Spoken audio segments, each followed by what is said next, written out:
할렐루야. 오래전에 어느 교로부터 들었던 말이 제 마음속에 오래 남아있는 말이 있습니다. 이런 말입니다. 목사님, 교인들이 매일 어떤 전쟁을 치르고 사는지 아십니까? 목사에게는 참 날카로운 질문이었습니다. 제 설교나 목회가 교인들이 매일 치르는 전쟁에 어떤 의미로든 다가서지 않는다면 저는 허공을 치는 셈이기 때문에 그렇습니다. 사실 우리 모두는 매일 전쟁을 치르며 살고 있습니다. 어떤 사람은 질병이 문제로, 어떤 사람은 재정적인 문제로, 어떤 사람은 일터의 직장의 문제로 인해서 전쟁을 치릅니다. 또 어떤 사람은 관계 문제로 부부간에 또 자녀 문제로 전쟁을 치릅니다. 목사는 뭐 전쟁이 없겠습니까? 목사에게도 나름대로의 전쟁이 있습니다. 믿음으로 사는 것은 영원하고 절대적인 것만을 생각하고 사는 것이 아닙니다. 더 많은 시간을 육신의 문제, 물질의 문제, 또 이 땅의 문제를 붙들고 살아가야 됩니다. 전쟁이에요. 하나님의 시각에서 보면 우리가 매일 대면하는 문제들은 덧없고 하찮고 변변치 않게 보일 수도 있습니다. 하지만 그 변변치 않은 싸움에서 지면 하나님의 나라를 꿈꾸는 것은 원천적으로 불가능합니다. 내 코가 석자니까. 그러므로 믿는 사람들에게는 두 가지의 전쟁이 있다고 할 수 있겠습니다. 하나는 매일매일 내가 싸워야 되는 사소한 싸움이고, 다른 하나는 하나님의 나라를 위한 거대한 전쟁입니다. 근데 어떤 사람들은 매일 싸우는 사소한 싸움에 함몰되어서 하나님의 나라를 보지 못해요. 반면에 하나님의 나라를 위한 영적 싸움에 몰두하는 바람에 내가 매일매일 당면에 싸워야 할 사소한 전쟁들을 무시하는 사람들이 있어요. 둘 다 잘못입니다. 우리는 한눈으로는 하나님 나라의 거대한 영적 전쟁을 똑똑히 목격해야 됩니다. 또 다른 한눈으로는 내가 매일 직면해야 하는 이 작은 싸움을 보셔야 됩니다. 잠언은 그런 의미에서 매우 중요한 책입니다. 잠언은 생활의 지혜를 담고 있죠. 이 책에 기록된 격언들은 주로 솔로몬에게서 나왔습니다. 알려지는 것처럼 솔로몬은 지혜의 달인이었습니다. 31장으로 된 이 책은 하루 한 장씩 읽기에 좋은, 삶의 지침으로 삼기에 아주 좋은 책입니다. 그래 제가 어떤 분은 하루 한 장씩 잠언을 필사하세요. 그래 한 달에 한 번씩 떼는 분이 있더라고요. 잠언에 기록된 말씀들은 주로 우리가 매일 감당해야 할 매일의 작은 전쟁에 대한 레슨입니다. 친구를 사귈 때 어떻게 해야 될지, 충고를 들을 때 혹은 충고를 할 때 어떻게 해야 되는지, 또 보증을 사달라는 부탁을 들을 때 어떻게 해야 되는지, 또 부부관계에서 어떻게 할지 등등의 문제를 다루고 있습니다. 제 경험으로는 잠언은 읽을 때마다 새로워요. 왜냐하면 제 삶의 상황이 끝없이 변화하기 때문에 잠언에 기록된 수많은 그 격언들 중에서 제가 처한 상황에 맞는 말씀이 그때그때 또 다른 은혜를 만들어내기 때문에 그렇습니다. 그렇기 때문에 한 달에 한 번씩 필사를 해도 늘 새로운 게 잠언이죠. 여러분들도 이 성경 읽기 매우 좋은 이 가을에 매일 잠언을 한번 읽어보시기를 권면드립니다. 잠언은 특별한 구조 없어요. 다양한 말씀들이 계속 엮어진 책입니다. 전통적으로 잠언 1장 7절을 잠언의 주제 말씀이라고 인정받아 왔어요. 잠언 1장 7절 같이 한번 합독해 보겠습니다. PPT 나왔죠? 시작. 여호와를 경외하는 것이 지식의 근본이거늘 미련한 자는 지혜와 훈계를 멸시하느니라. 아멘. 여기 경외라는 말로 번역된 히브리어 영어 성경 fear, 이런 말로 되어 있는데 이게 히브리어는 무언가를 무서워서 피하고 숨게 만드는 감정을 뜻하진 않아요. 경외란 말. 구약학자 리오퍼리우는 경외의 의미에 대해 이렇게 설명합니다.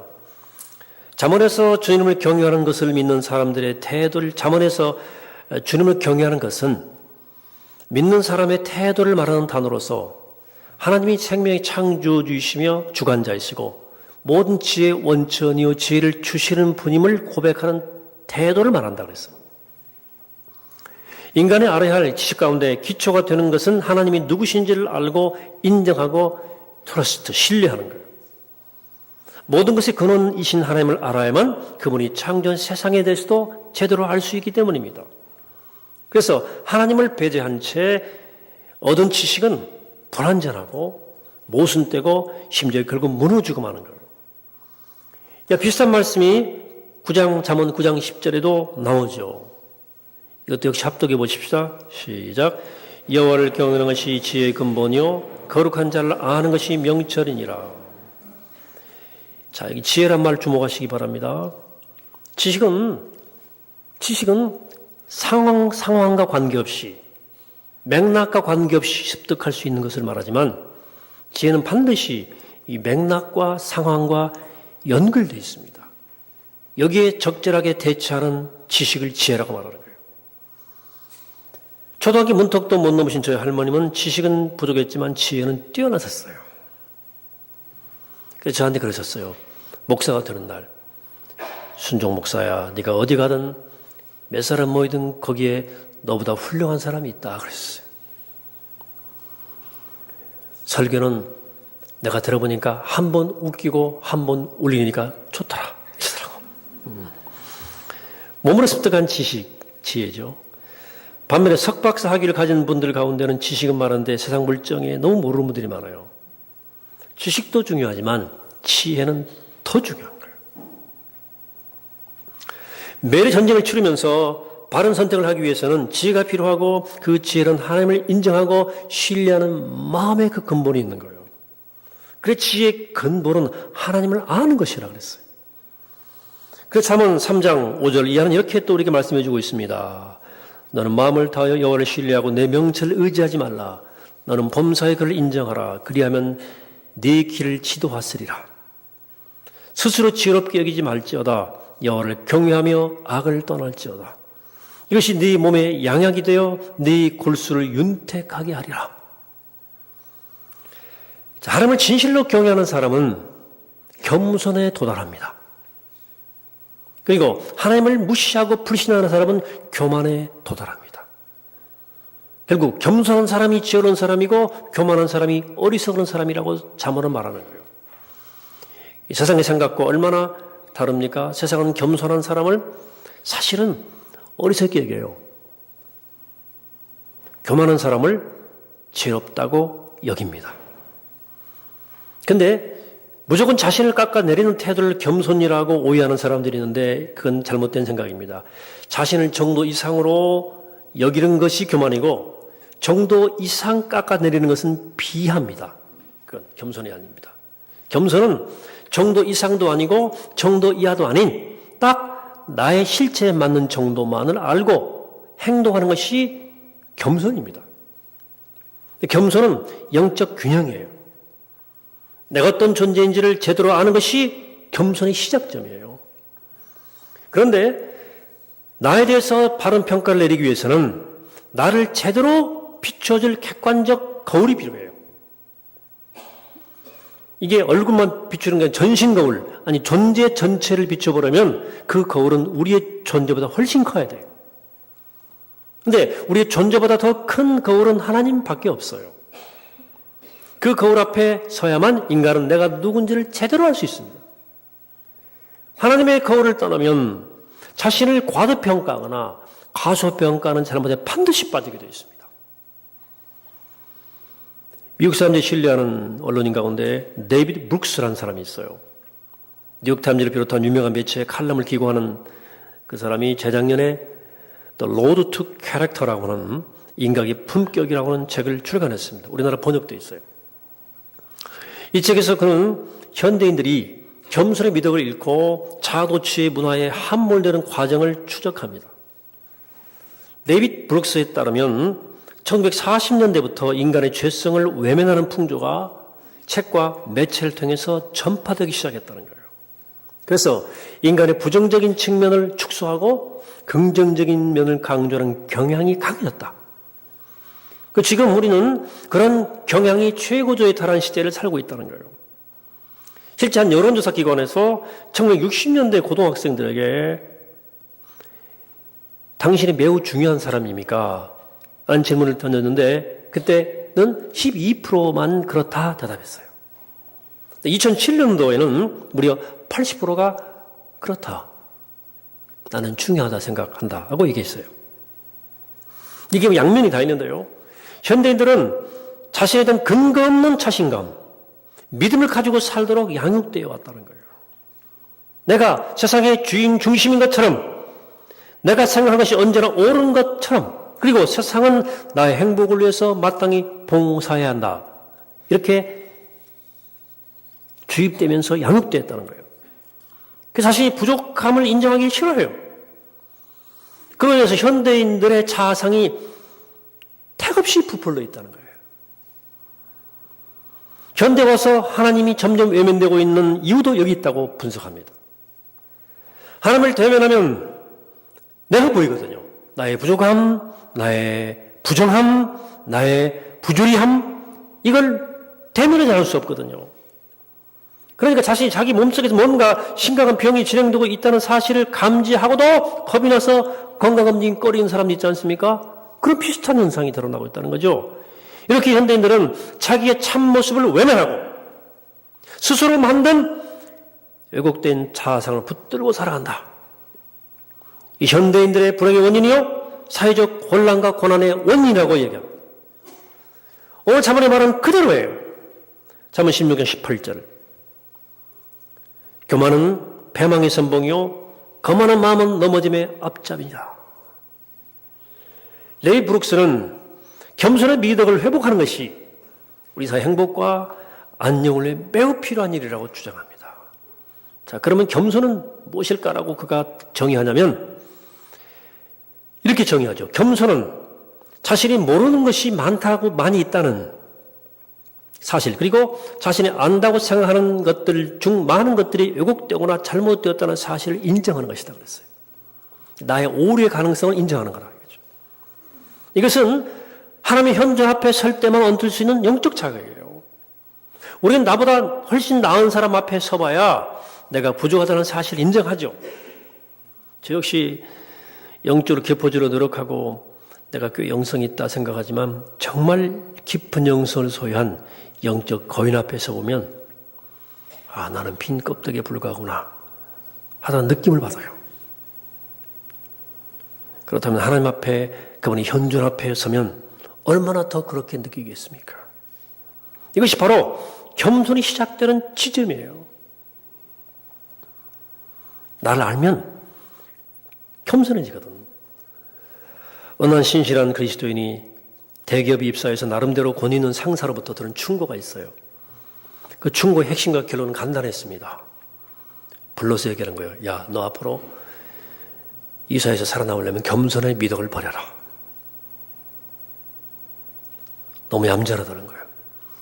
현대사회가 자신을 선전해야만 하고 포장해야 되고 때로 가장해야 되기 때문에 자기 몫을 지키기 위해 끝없이 싸워야 돼요. 컴플레인 해야 돼요.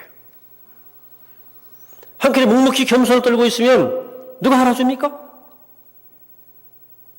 도태되고 매장된다는 거 심지어. 나도 그렇게 싸워서 여기까지 왔다. 겸손의 미덕은 버려라 이제. 그 충고를 한 분 역시 그리스도인이었다는 거죠. 교회에서는 그래도 세상에서는 너 좀 나대라 그 얘기예요. 예나 책임이나 겸손은 매력 없어 보입니다. 승산이 없어 보입니다. 세상은 겸손한 사람 인정합니까? 높여주지 않는 것 같죠? 오히려 무시하고 그런 것 같죠? 그래서 제가 겸손이라는 주제를 위해서 여러 자료를 살펴가는 가운데 놀라운 사실 하나를 발견하게 됐는데 최근에 소위 세속적 경영학, 서적과 간행물 가운데 겸손에 대한 언급이 적지 않다는 거예요. 겸손의 미덕이 사라진 줄 알았는데 오히려 경쟁이 가장 치열한 기업 환경에서 좋은 리더에 대한 덕목 가운데 겸손이 꼭 들어가는 거예요. 왜냐하면 훌륭한 리더는 내가 완전하지 않다는 사실을 인정할 줄 알고 다른 사람의 의견을 경청할 줄 알고 성공을 다른 사람들의 공으로 돌릴 줄 아는 리더가 정말 탁월하다. 이런 말을 계속해요. 경영학 서적에서. 근데 이미 일찍이 수천 년 전에 잠언은 겸손이야말로 가장 확실한 성공의 길이라고 강조한 거예요. 세상에서는 악착같이 악다구리 쓰고 싸우는 태도가 성공 가능성이 높아 보이지만 실은 겸손이 더 가능성이 많은 태도라고 이야기합니다. 잠언은 이렇게 얘기해 줍니다. 잠언 11장 2절에서 교만에 오면 욕도 오거니와 겸손한 자에게는 지혜가 있느니라. 29장 23절에서 사람이 교만하면 나라지게 되겠고 마음이 겸손하면 영예를 얻으리라. 왜 겸손이 그러면 교만보다 더 가능성이 있다는 말입니까? 세상에도 하나님이 항상 겸손한 사람 편에 서시기 때문이라고 말합니다. 겸손은 뇌물 포기하고 하나님께 의지하는 선택을 말하는 것이고 교만은 하나님의 힘을 거부하고 뇌물을 의지하는 거예요. 어떤 게 더 가망이 있어 보입니까? 잠언 6장 16절 이하의 말씀을 또 들어봅니다. 여호와께서 미워하시는 것, 곧 그의 마음에 싫어하시는 것이 연일고까지니라. 곧 교만한 눈과 거짓된 혀와 무주한 자의 피 흘리는 손과 악한 계기를 꾀하는 마음과 빨리 악으로 달려가는 발과 거짓을 말하는 망령된 증인과 및 형제 사이를 이간하는 자니라. 그러니까 하나님을 경외하는 사람은 어떤 상황, 누구를 대하든 겸손으로 대한다. 눈빛으로도 말로도 혹은 행동으로도 뭔가 나를 드러내고 내가 중심을 주장하려고 하지 않는다. 그의 관심과 그의 태도는 일관되게 상대를 배려하고 존중하는 데 집중되어 있다. 이게 몸에 배 있다는 거예요. 악한 세상은 그런 사람들을 높여주기보다는 깔보고 무시하고 외면하고 짓누르죠. 하지만 하나님이 그 사람과 함께 한다는 거예요. 누가 이기겠습니까? 영어로 humility라고 영어를 겸손은 humility라고 쓰죠. 근데 humility와 같은 뿌리를 가진 또 다른 단어가 있어요. 그건 humiliation입니다. 모욕당함이라고 번역할 수 있을까요? 다른 사람에게 끌려내리는 일을 당할 때 이 단어를 씁니다. humiliation. 이 단어를 실감나게 해주는 다윗의 얘기가 있어요. 사무엘 하 16장. 우리 수요일날 예전에 다뤘죠. 다윗 압살롬이 아들이 압살롬이 아버지를 반역해서 아버지가 피신가요. 바울음이라는 마음이 일었을 때 사울왕의 친척인 스므이가 다윗 일행을 따르면서 모욕과 저주를 퍼붓습니다. 다윗이 사울의 왕것을 뺏었다고 생각하고 분노를 퍼부은 거죠. 막 모욕을 당하는 겁니다. 나쁜 자식 도망가라.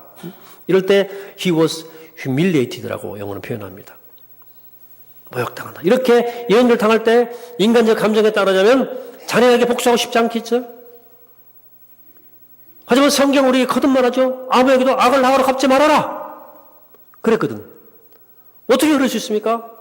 자, 다윗 얘기를 또 보면 다윗의 부하인 아비새가 시므이의 모욕적 언사에 격분해서 내가 단칼에 저토록 쳐 죽이도록 허락해달라.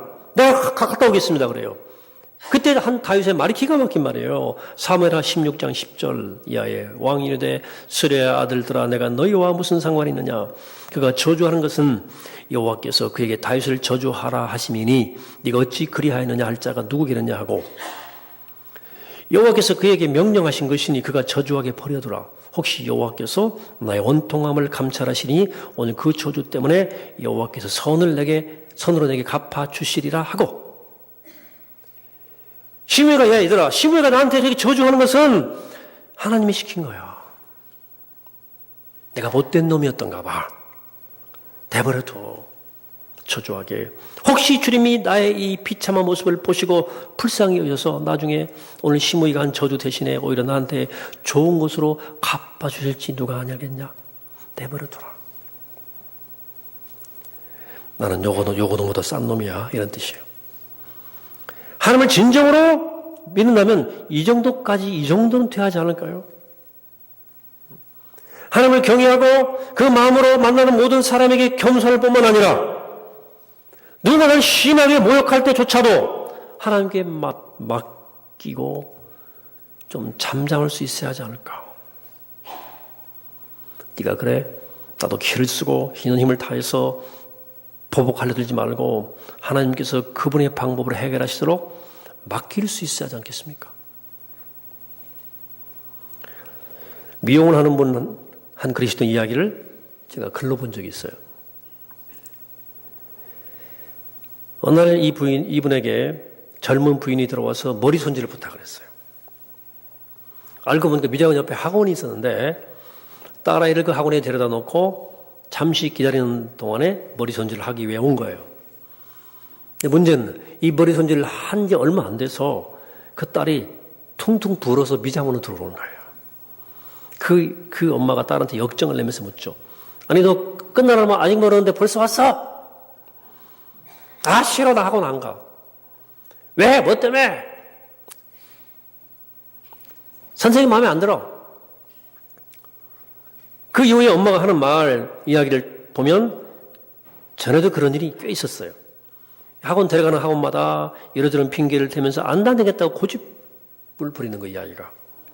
오늘 간신히 달려서 이 새 학원 데려왔는데 또 안 다니겠다고 하니까 엄마가 막 화가 머리 끝까지 나간 거 아니겠습니까? 이 여자가 벌떡 일어나가지고 딸한테 막 분노를 쏟아내면서 이렇게 말하는 거예요. 너 그렇게 고집 부리고 공부하면 어떻게 되는 줄 알아? 이 아줌마처럼 되는 거야. 매일처럼 다리가 통통 못도록 서서 남의 냄새나는 머리나 만지며 사는 거야. 너 그렇게 사고 싶어? 그래도 되겠어?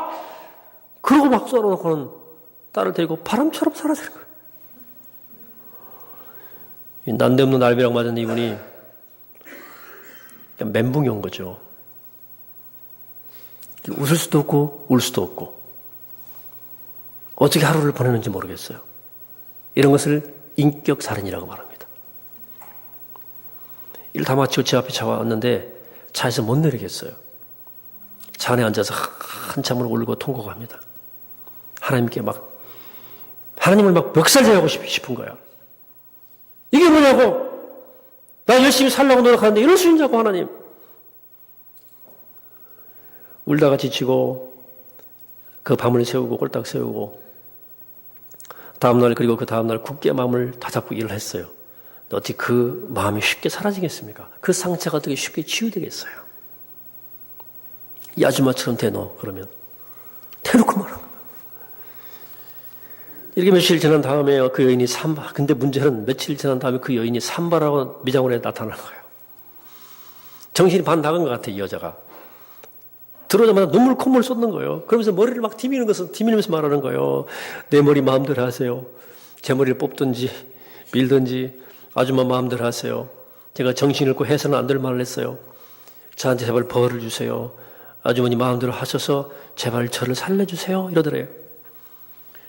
왜 그러시냐고 진정시켜놓고 무슨 일이냐 도대체 왜 그러냐 물었대요. 그랬더니 그 여자분이 말하기를 그날 이후로 하루도 빼지 않고 이상한 일이 일어났다는 거예요.